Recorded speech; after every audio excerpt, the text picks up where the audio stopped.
नमस्कार. आज आपण एका अशा व्यक्तिमत्वाबद्दल सखोल चर्चा करणार आहोत, ज्यांच्याबद्दल विचार करताना दोन प्रतिमा नेहमीच डोळ्यासमोर येतात. अगदी. एकीकडे बंजारा समाजाचे आराध्य दैवत, एक संत, आणि दुसरीकडे एक क्रांतिकारक, ज्यांनी आपल्या समाजाला संघटित केलं आणि तत्कालीन सत्तेला आवाहन दिलं. बरोबर. तर प्रश्न हा आहे की संत सेवालाल महाराज नक्की कोण होते? केवळ एक आध्यात्मिक गुरु जे परिस्थितीमुळे नेते बनले? की ते मुळातच एक समाज क्रांतिकारक होते? हो, आणि त्यांनी अध्यात्माचा वापर एक साधन म्हणून केला, सामाजिक बदलासाठी. आणि याच प्रश्नाचं उत्तर आपल्याकडे असलेल्या वेगवेगळ्या ऐतिहासिक नोंदींमध्ये आणि अभ्यासांमध्ये सापडतं. आज आपण फक्त त्यांच्या जन्माची किंवा शिकवणीची उजळणी नाही करणार, तर आपण हे समजून घेण्याचा प्रयत्न करू की त्यांचं पशुपालक म्हणून असलेलं जीवन, त्यांची पर्यावरणवादी शिकवण आणि त्यांचा ब्रिटिशांविरुद्धचा संघर्ष. हो, या सगळ्या गोष्टी एकमेकांशी कशा जोडलेल्या होत्या, हा एक धागा पकडण्याचा आपला प्रयत्न असेल. चला तर मग सुरुवात करूया. अनेकांना त्यांच्या जन्माची आणि कौटुंबिक पार्श्वभूमीची माहिती असेलच. हो. कर्नाटकच्या सुरगोंडन कोप्पामधला त्यांचा जन्म, वडील भीमा नाईक आणि आई धर्मिनी माता. पण मला आपल्याकडच्या माहितीनुसार त्यांच्या बालपणीच्या एका गोष्टीने खूप आकर्षित केलं आहे. कोणती गोष्ट? त्यांचं निसर्गाशी असलेलं नातं. ते फक्त एक गुराखी नव्हते, बरोबर? अजिबात नाही. आणि हीच गोष्ट समजून घेणं खूप महत्वाचं आहे. एका फिरस्त्या पशुपालक समाजासाठी जंगल आणि निसर्ग हे फक्त एक सुंदर दृश्य नसतं. ते त्यांच्या जगण्याचं, त्यांच्या अर्थव्यवस्थेचं केंद्र असतं. अच्छा. सेवालाल महाराजांची पर्यावरणवादी शिकवण ही कुठल्या तरी पुस्तकातून आलेली अमूर्त संकल्पना नव्हती. तर ती एक गरज होती. अगदी. ती त्यांच्या समाजाच्या अस्तित्वाची गरज होती. त्यांना हे लहानपणीच कळलं होतं की जर जंगल संपलं तर आपली जनावरं मरणार, आणि जनावरं मेली तर आपला समाज संपणार. म्हणजे त्यांची झाडे लावा झाडे वाचवा ही शिकवण केवळ एक नैतिक उपदेश नव्हता, तर ती त्यांच्या समाजासाठी एक सर्व्हायव्हल स्ट्रॅटेजी होती. बरोबर. परफेक्ट शब्द आहे. हे खूपच रंजक आहे, कारण आज आपण पर्यावरणाबद्दल बोलतो तेव्हा तो एक वेगळा विषय असतो. पण इथे तर अध्यात्म, अर्थशास्त्र आणि पर्यावरण हे सगळं एकाच सूत्रात बांधलेलं दिसतंय. अगदी बरोबर. त्यांच्या 22 वचनांकडे पाहिलं ना, तर हाच धागा आपल्याला सतत दिसतो. उदाहरणार्थ घ्या ना, प्राण्यांवर प्रेम करा, त्यांची हत्या करू नका, ही शिकवण. आता वरवर पाहता ही एक अहिंसक शिकवण वाटते. हो. पण एका पशुपालक समाजाच्या नेत्यासाठी हा संदेश देण्यामागे एक खोल आर्थिक आणि सामाजिक विचार आहे. जनावरं ही त्यांची संपत्ती होती. त्यांची वेल्थ होती. हो. त्यांची काळजी घेणं, त्यांना आजारांपासून वाचवणं, त्यांची संख्या वाढवणं हे समाजाच्या समृद्धीसाठी आवश्यक होतं. त्यामुळे प्राण्यांवर प्रेम करणं हे भावनिक असण्यासोबतच अत्यंत व्यावहारिक होतं. अगदी. इथे मला एक प्रश्न विचारावासा वाटतो. काही नोंदी असं सांगतात की त्यांनी अहिंसेचा पुरस्कार केला, पण ज्या समाजाचं संपूर्ण अर्थकारणच पशुधनावर अवलंबून आहे, त्यांच्यासाठी या संदेशात एक प्रकारचा विरोधाभास नाही का? हा खूप महत्वाचा मुद्दा आहे. उपलब्ध माहितीनुसार त्यांची हत्या करू नका ही शिकवण ती अनावश्यक किंवा क्रूर हिंसेच्या विरोधात होती. अच्छा. ती उपजीविकेसाठी आवश्यक असलेल्या गोष्टी नाकारणारी नव्हती. मुद्दा हा होता की प्राण्यांना केवळ एक वस्तू मानू नका, त्यांच्याप्रती एक कृतज्ञतेची, एक करुणेची भावना ठेवा. निसर्गाकडून जेवढं गरजेचं आहे तेवढंच घ्या, त्याचा नाश करू नका. हाच विचार त्यांच्या एकूण तत्वज्ञानाचा गाभा आहे. हा एक प्रकारे निसर्गासोबत सहजीवनाचा करार होता, शोषणाचा नाही. आणि हाच व्यावहारिक दृष्टिकोन त्यांच्या इतर शिखवणींमध्येही दिसतो का? म्हणजे चोरी करू नका किंवा सत्याच्या मार्गावर चाला, हे तर अगदी सरळ साधे नैतिक उपदेश वाटतात. वरवर पाहता ते तसेच वाटतात, पण आपण त्या काळाचा आणि बंजारा समाजाच्या स्थितीचा विचार केला पाहिजे. तो काय होता?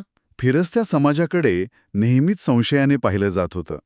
त्यांना अनेकदा गुन्हेगार समजलं जायचं. अशा परिस्थितीत सेवालाल महाराजांनी दिलेला हा संदेश फक्त नैतिक नव्हता, तो एक सामाजिक आणि राजकीय डावपेच होता. हे जरा आणखी स्पष्ट करून सांगाल का? निश्चितच. विचार करा, एक असा समाज जो सतत एका ठिकाणाहून दुसऱ्या ठिकाणी जातो, व्यापार करतो, त्यांना स्थानिक लोकांशी आणि सत्ताधाऱ्यांशी संबंध ठेवावे लागतात. बरोबर. जर या समाजाची प्रतिमा अविश्वसनीय किंवा चोर अशी झाली तर त्यांचा व्यापार कोण करणार? त्यांना आपल्या हद्दीतून प्रवास करू देणार कोण? खरंय. त्यामुळे चोरी न करणे आणि सत्य बोलणे हे समाजासाठी एक एक ब्रँड बिल्डिंग होतं. वा, ब्रँड बिल्डिंग. हो, स्वतःची एक प्रामाणिक आणि विश्वासार्ह ओळख निर्माण करणं हे त्यांचं सर्वात मोठे शस्त्र होतं. यातून ते केवळ एक नैतिक समाज नाही, तर एक आर्थिकदृष्ट्या सक्षम आणि सामाजिकदृष्ट्या स्वीकारार्ह समाज घडवत होते.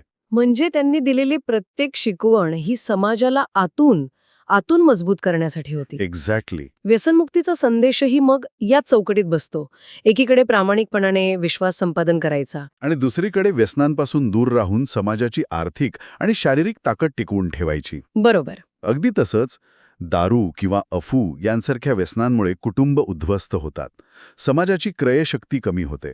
एका संघर्ष करणाऱ्या समाजाला हे परवडणारं नव्हतं. नाहीच. त्यामुळे त्यांची प्रत्येक शिकवण ही समाजाच्या सक्षमीकरणासाठी आणि अस्तित्वासाठी आखलेली एक दीर्घकालीन योजना होती. यात स्त्री सन्मानाचा मुद्दाही येतो. तो कसा? फिरस्त्या समाजात कुटुंबाची एकजंधता खूप महत्वाची असते आणि त्यात स्त्रीचा वाटा मोठा असतो.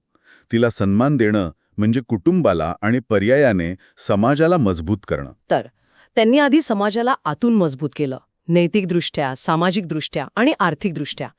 पण उपलब्ध माहितीनुसार हे सगळं एका राजकीय शून्य पोकळीत घडत नव्हतं. नाही, अजिबात नाही. त्याच काळात ब्रिटिश सत्तेचा विस्तार होत होता आणि त्याचा थेट परिणाम बंजारा समाजावर झाला. हा संघर्ष कसा उभा राहिला?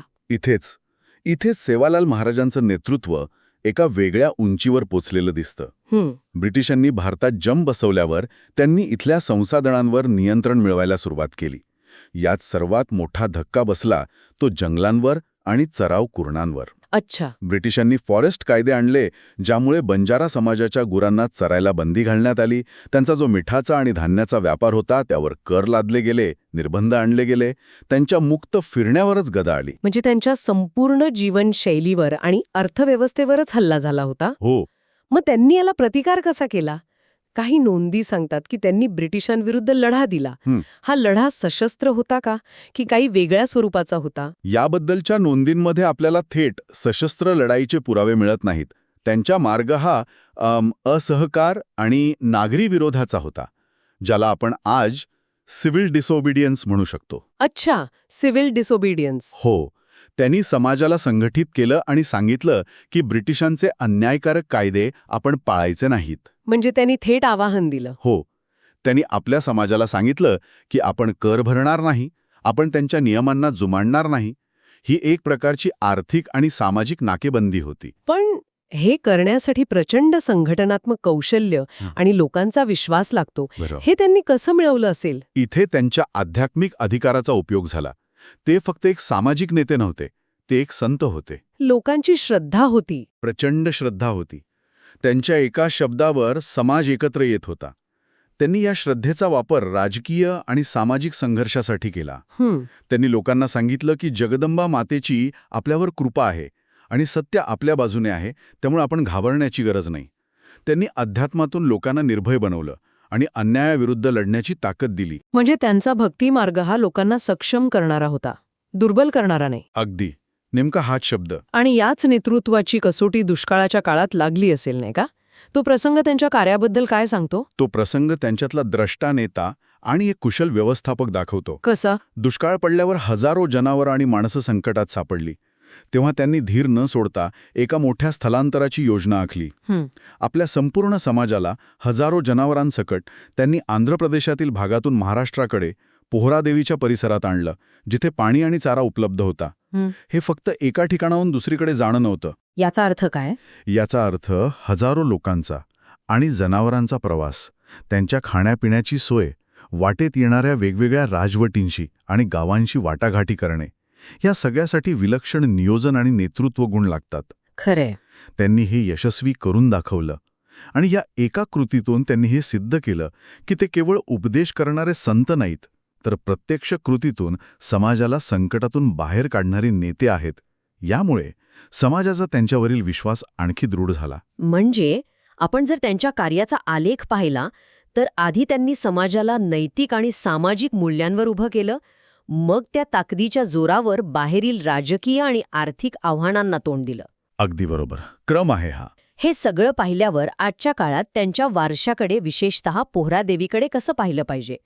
ते फक्त एक तीर्थक्षेत्र आहे की आणखी काही? पोहरादेवी हे केवळ एक तीर्थक्षेत्र नाहीये. ते बंजारा समाजाच्या अस्मितेचं, त्यांच्या संघर्षाचं आणि सेवालाल महाराजांच्या जिवंत विचारांचं प्रतीक आहे.